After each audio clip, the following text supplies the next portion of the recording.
Welcome to worship in the Unitarian Universalist Church of Charlotte. We gather betwixt and between, Spring and summer, familiar and new.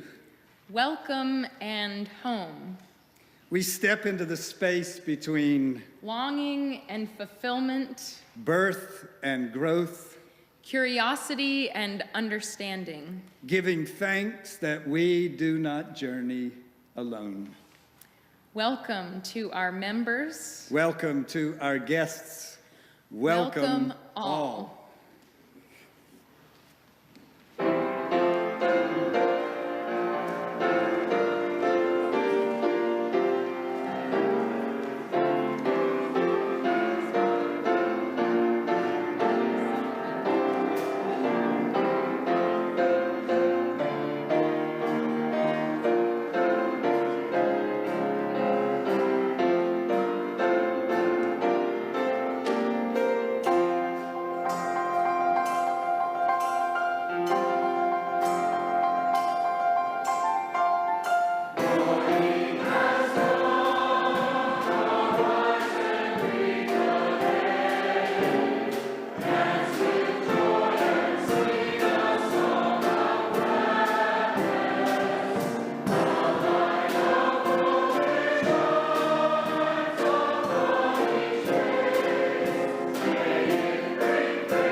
We light this flame, symbol of our Unitarian Universalist faith, that it may serve as a lantern of curiosity, beckoning us beyond the comfortable and familiar to the place of possibility.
Late in the summer of 2016, I first met with the members of our minister search team.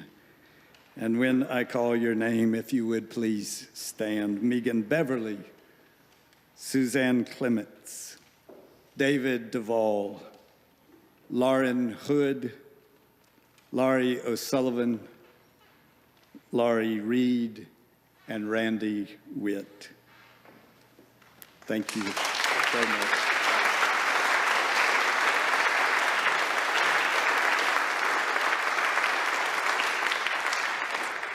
This was a group that proved exemplary in their commitment to our congregation and to our search for another minister to join our professional staff. After months of preparation and review and deliberation, last spring, this team reached a unanimous and joyous decision. They were certain that Reverend Eve Stevens was the very best choice for this position. After a lengthy delay, we have at last arrived at this very long anticipated day when we officially welcome Eve Stevens to our congregation and to her new role with us. Eve, I invite you now to join me here at this pulpit that we now share.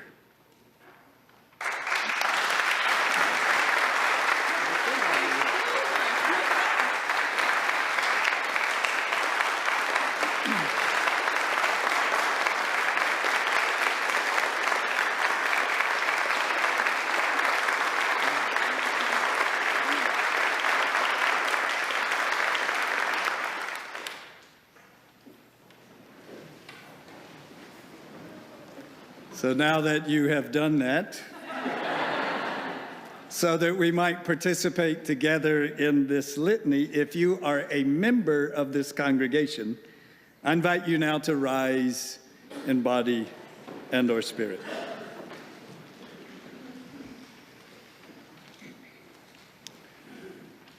Today we formally recognize Reverend Eve Stevens as a new minister of the Unitarian Universalist Church of Charlotte.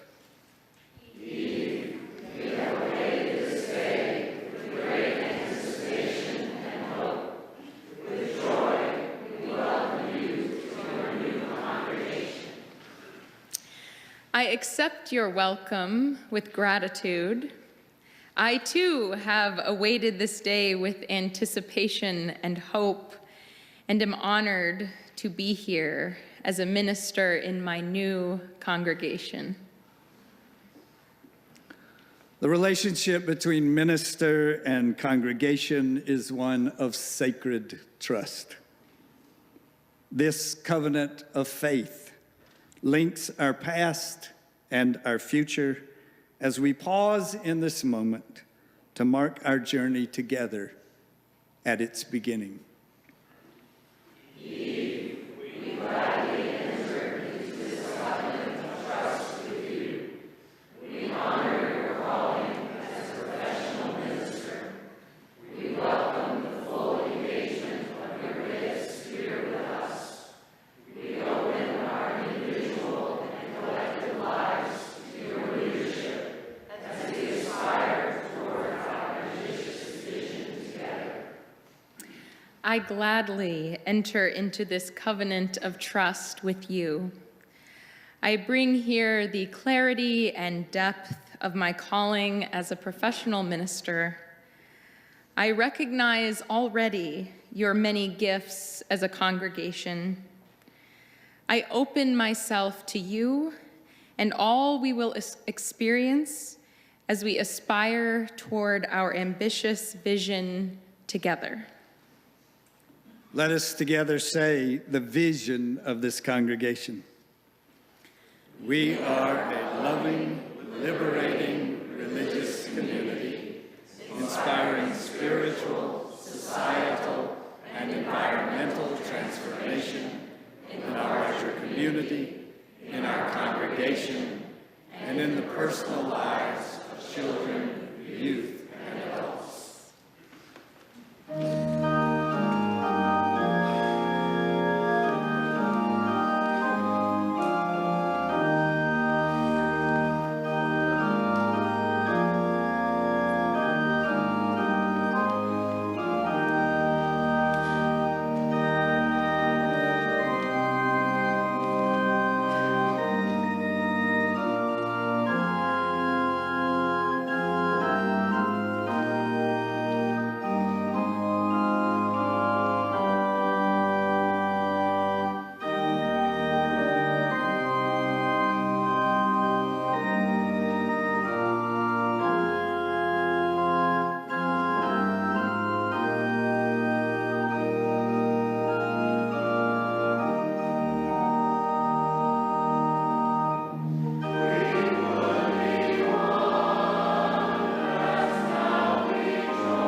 This reading comes from Richard Rohr's Adam's Return.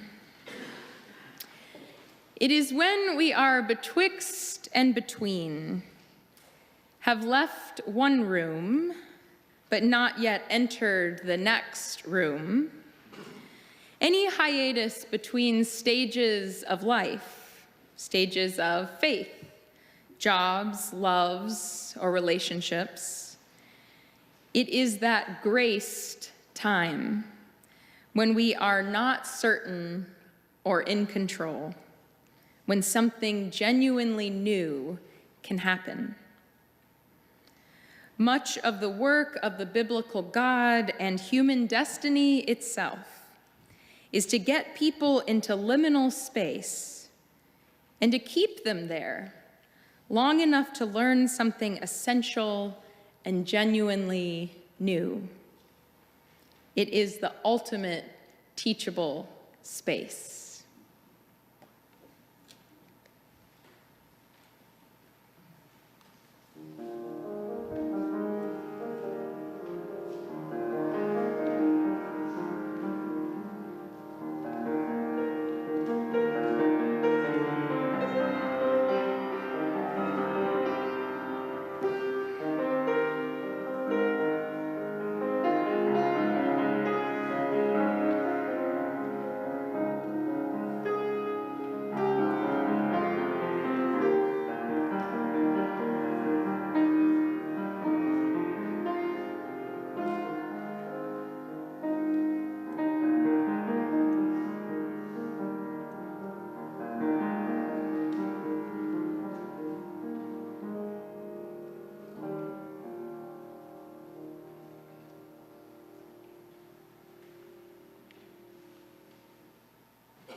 It feels so good to finally be here with you all. Thank you for giving me such a kind welcome between homemade food from the care team and your colorful Post-it note welcomes. I feel more at home than I thought I could in my first week. And I am so looking forward to getting to know you. There's a great Jewish folk tale called Rachel the Clever. Rachel is the daughter of a humble innkeeper, and one day she hears that the not-so-humble king has just declared that he is looking to get married, but he will only marry someone as clever as he is. Rachel finds this intriguing and decides to see what this king is like. The king is doubtful that this innkeeper's daughter could possibly be as smart as he is, but he's curious, so he gives Rachel a set of instructions. The king says, among other things, that Rachel must come to the palace, neither walking nor riding, and bring a gift that is not a gift. Rachel doesn't even lose sleep over this riddle.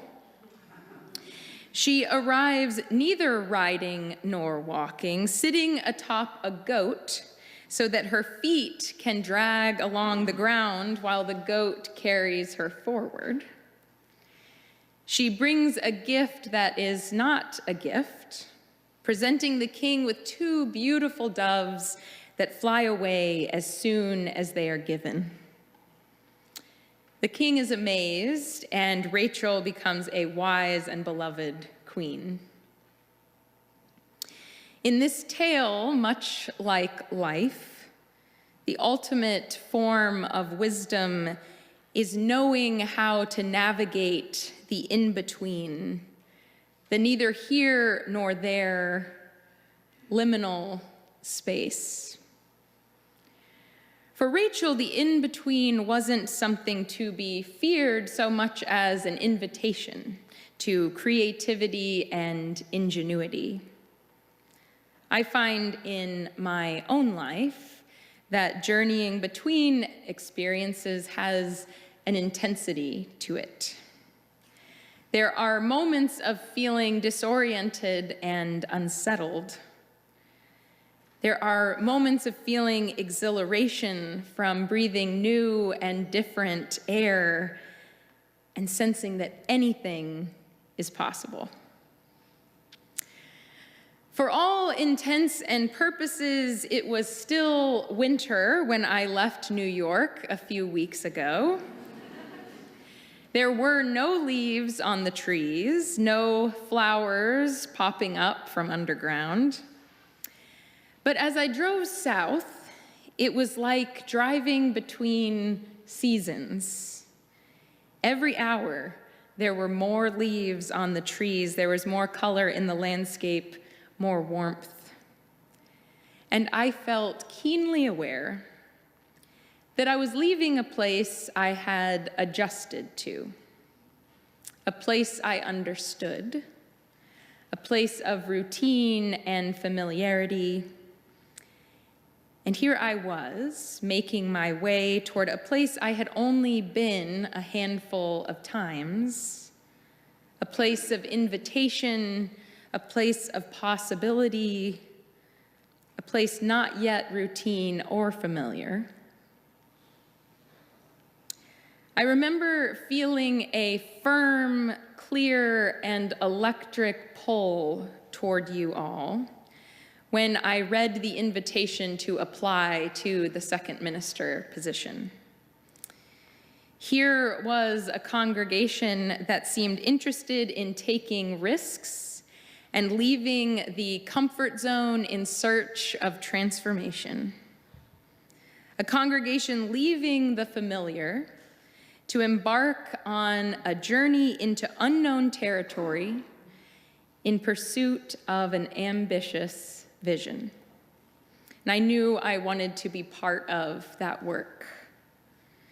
As Richard Rohr says, it is when we are betwixt and between, have left one room but not yet entered the next room. It is that graced time when we are not certain or in control.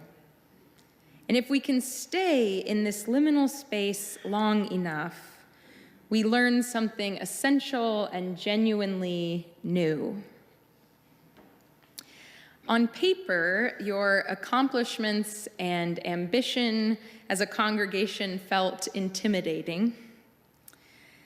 At the same time, even from afar, I sense that there was warmth and playfulness here as well.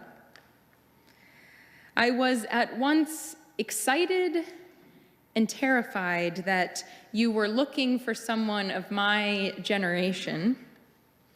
Because I'm a new parent, I'm sleep deprived. Some days I feel like a new adult. And in my ministry, I live every day in the space between beginning and experience.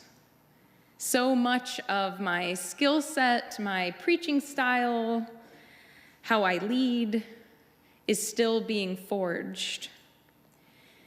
Yet I have already known highs and lows in ministry and feel my commitment and love of this work has been deepened by both. I'm aware that some days walking between beginning and experience as a minister will feel like an asset, and some days it will be disorienting.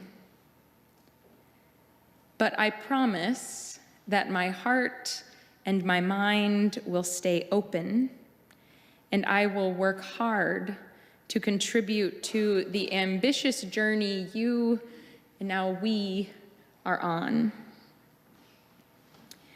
As we begin our time together, I also want to share with you a little bit about feeling betwixt and between in my personal life.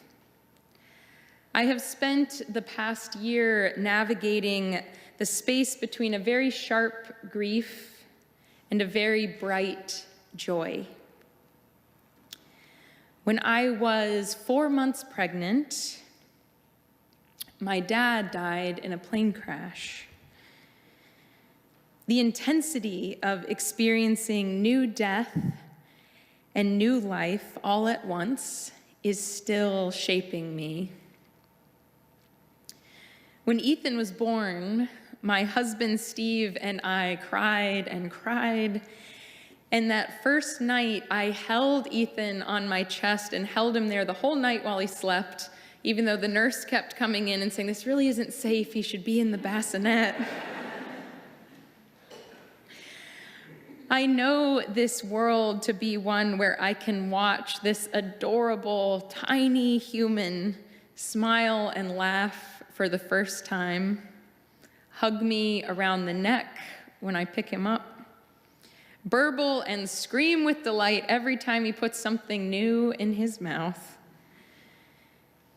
And I know this to be a world where my dad died much too soon, much before I ever could have felt ready.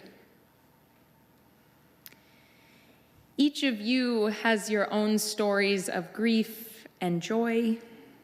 We know that life isn't tidy. There are bursts of pure delight and despair, but we spend most of our time navigating the disorganized emotional landscape of everything in between and beyond. There are so many reasons that we need community, that we need one another, but this is certainly one of them. The unknown and in between are best explored together. Some moments feel exhilarating, drinking in new adventures along the way and feeling rejuvenated by the unexpected. And some moments feel like stumbling through wilderness with sore feet, wanting only to reach a safe resting place. By beginning this ministry with you, I am saying that I want to walk with you in times of certainty and times of searching, in times of hope and disappointment, times of reflection and action, and all the times in between. I come to you intensely aware of the gift and the challenge that is liminal space. But as I said, I find myself in good company. This week, I have read and reread the words of our congregational vision. I am beginning to understand your faithful, loving, and fierce ambition more deeply. And I have reminded myself that I am joining a community that has just begun to step into a new unknown. The work of a 25-year vision to transform not only ourselves, but to build relationships beyond these walls that transform the day-to-day of Charlotte. It feels oddly inviting to join a congregation already stepping out of individual and communal comfort zones in search of the transformational.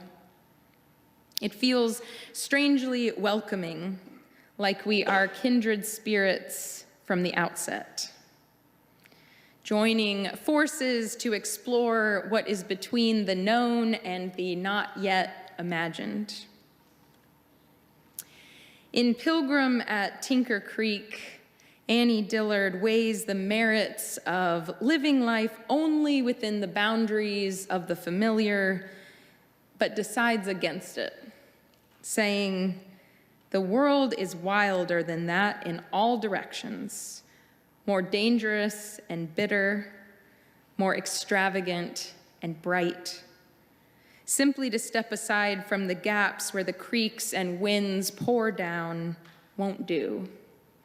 Instead, climb up into the gaps and unlock a universe." I am ready to set up camp here with you in the in-between, ready to honor with you the holy and difficult experience of liminal spaces. There is a long journey ahead. There's exhaustion waiting, and there's exhilaration. Renewal and transformation beckoning. I am grateful for this opportunity. I'm ready for adventure. I'm in. Blessed be, amen.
Welcome again Welcome again to today's service.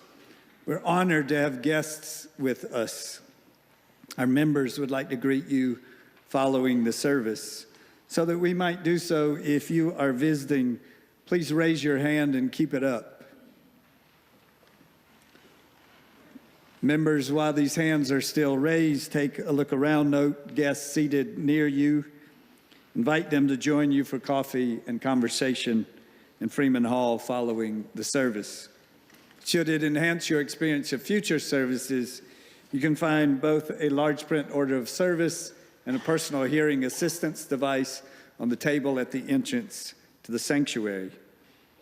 If you'd like to learn more about us, please fill out a yellow card and place your completed card in an offering basket when they are passed later in the service. Members with a life event to share can do so on the reverse side of the card. You'll find them along with offering envelopes at the end of the row. Please begin passing them down your row now.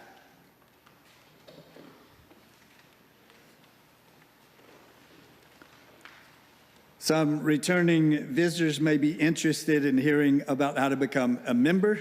If so, talk with our membership coordinator, Kelly Green. Her contact information is on the back of your order. Again, to each of you, welcome.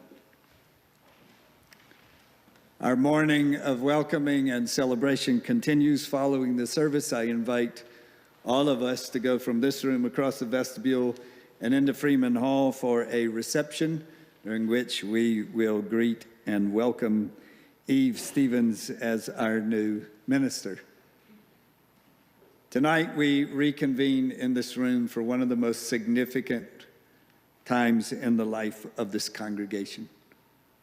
At the end of a year-long process of coming of age, we will celebrate the conclusion by hearing from adolescents from this congregation. They will each come and stand before us and share that to which they are giving their hearts. I invite you to come in support of these adolescents, of their faith mentors, of their families, and of our children and youth religious education programming. I can almost assure you, you will be deeply moved by the experience. Many other ways to be involved, just a few of which are listed in your order of service. There are many more on our website and in our electronic newsletter, Currents. We gather as a spiritual community, mindful always that there are concerns within our own lives, concerns within our families, concerns within this congregation. But we remind ourselves also of deep concerns in our larger community, especially now. Concerns in this state, in our nation, and in our world. Today marks some special occasion of concern, celebration, remembrance, or hope for you. You're invited, visitor or member alike, to come forward. And the music is being played and the offering baskets are being passed, to light your own candle, holding, please, the silence in the room as you do so.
Meditation, reflection, and prayer.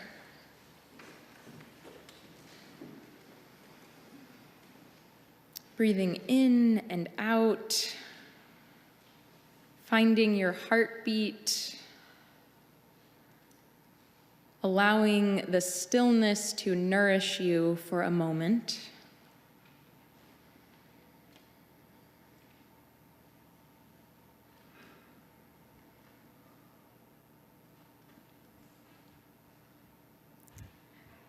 Call on your source of strength, that firm and steady voice from within and beyond us that keeps us bound to meaningful commitment.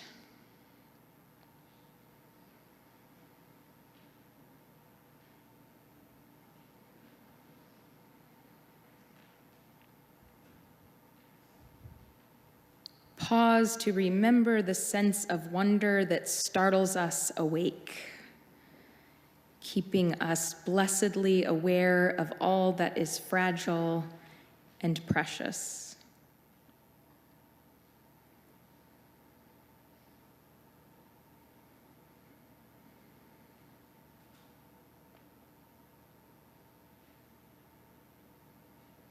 Remember the glowing ember that is compassion. Feel the warmth it gives and gives again without keeping score or account.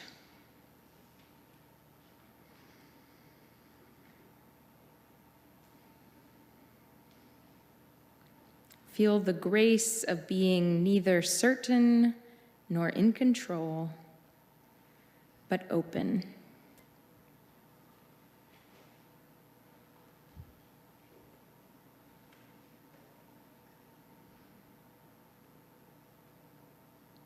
Amen.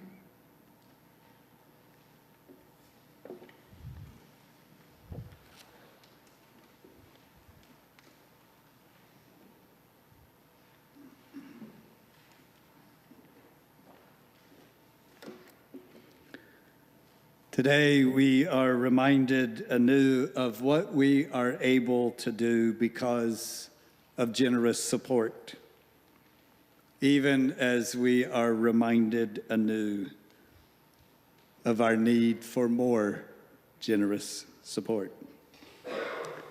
We, the givers, are also the receivers. So we will now both give and receive our offering.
join with me in an affirmation of our faith? We are a loving, liberating, religious community, inspiring